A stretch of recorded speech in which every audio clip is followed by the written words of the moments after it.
Good evening, students. I am Professor Harpreet Kaur from Khalsa College for Women, Sidhwa. Today, I am going to deliver a lecture on annual journal meeting. That is a very important topic of auditing and secretarial practices. First of all, we will discuss the meaning of annual journal meeting. Every company other than a one person company shall in each year hold in addition to any other meeting a journal meeting and its annual journal meeting as per the section 96 of Companies Act.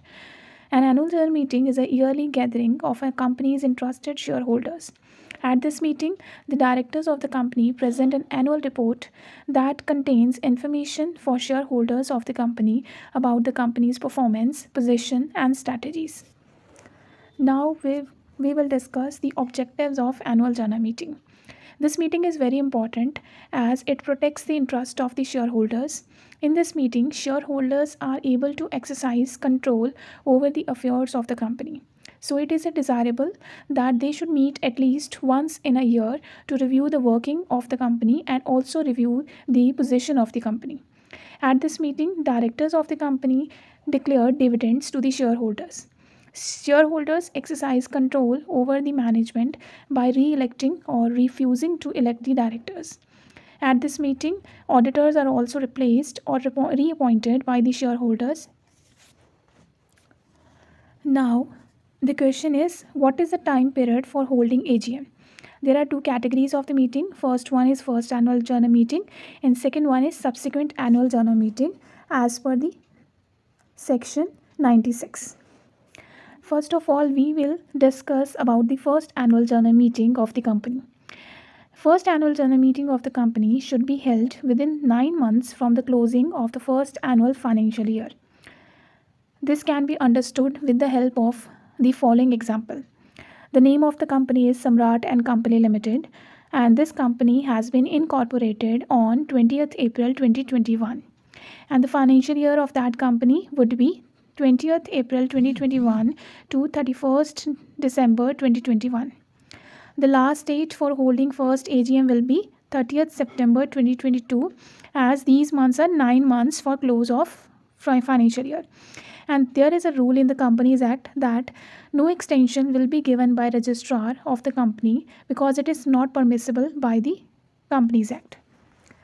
Now the next meeting we will discuss about subsequent AGM under section 96. There must be one meeting held in each year, that is calendar year. The gap between two AGMs must not be more than 15 months. An AGM must be held not later than 6 months from the close of financial year. Now we can take example. The name of the company is Reliance Industries Limited, and the last AGM was held on 31st May 2021, and the financial year of the company would be 1st April 2021 to 31st March 2022. Now we can calculate the last date for holding the AGM in the fourth column. First one is 30th September 2022, that is within the 6 months of closure of the financial year. Right, and second one is 31st August 2021, that is within 15 months of previous AGM, as we have discussed earlier that there should be a gap of 15 months between two AGMs. And third one is end of the calendar year, that is 31st December 2021, whichever is earlier. In these 3 points, earlier date is 31st August 2021, so the subsequent meeting will be held on 31st August 2021. Now, the important topic is notice. So, whenever the company holds any meeting in the company, all the members of the company have a right to receive notice before conducting the meeting. So, a public company must give at least 21 clear days notice for holding annual general meeting. But it excludes the following points. These are the day of service of the notice and the day on which the meeting is to be held. These two are excluded from the date of notice, that is 21 clear days. Notice is deemed to be received by members at the expiration of 48 hours after the letter containing it is posted. Now the question is, notice to whom? After the provisions of section 77, notice of AGM shall be served on every member of the company, legal representative of the deceased, receiver or official assignee of an insolvent member. Auditor or auditors of a company. Auditor may be an individual or an auditing firm. Every director of the company. Now we will discuss the date, time and place of holding AGM. Time. Every annual general meeting shall be called during the business hours. Business hours means 9 a.m. to 6 p.m. Day. AGM shall be held on a day which is not a public holiday. Now we can explain the meaning of public holiday. Public holidays is defined in section 2 subsection 38 of the act as a public holiday within the meaning of the negotiable instruments act 1881, and the public holiday includes Sundays and any other day declared by central government to be a public holiday. Now, what is the venue for holding the meeting? The annual general meeting must be held at the registered office of the company, and the directors have a choice to hold the meeting at any other place except the registered office within the town, city, or village in which the registered office is situated. Now, we will discuss what is the quorum for annual general meeting. Firstly, quorum is basically the minimum number of members who will attend the meeting. Now these are divided into three categories. First one is, if the number of members in the company are not more than 1000, then 5 members are the quorum. They will attend the meeting. And if the number of members are more than 1000 but not more than 5000, then 15 members personally present in the meeting. If the number is more than 5000, then 30 members will become the quorum and 30 members will personally present at the meeting. Now, business to be transacted under section 102. There are two types of businesses in the AGM, that is ordinary business and special businesses. We will discuss it in detail. Ordinary business contains the consideration of the accounts, balance sheet and the report of board of directors and auditors, the declaration of dividend, the appointment of directors in the places of those retiring, and the last one is the appointment of and the fixing of remuneration of the auditors. Now we will discuss about special businesses.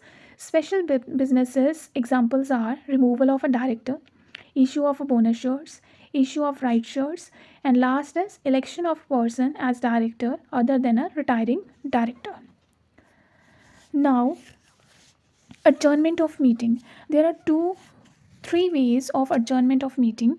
First is lack of quorum at the meeting, act of chairman, and passing resolution in the meeting.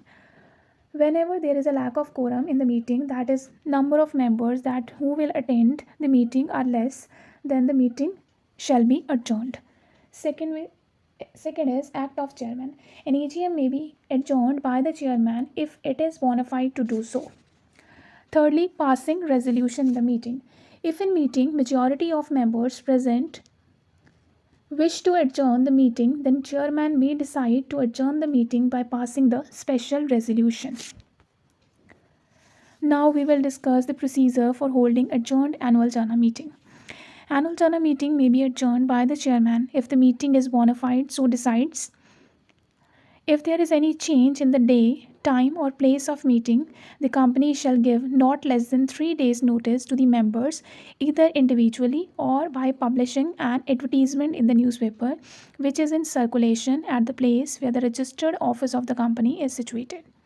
If a quorum is not present within half an hour from the time appointed for holding the meeting, the member present shall be the quorum of the meeting.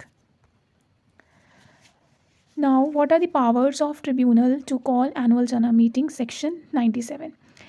If the company fails to hold annual general meeting at the right time, then the tribunal has a power to call the annual general meeting either by calling or direct the calling of a general meeting of the company.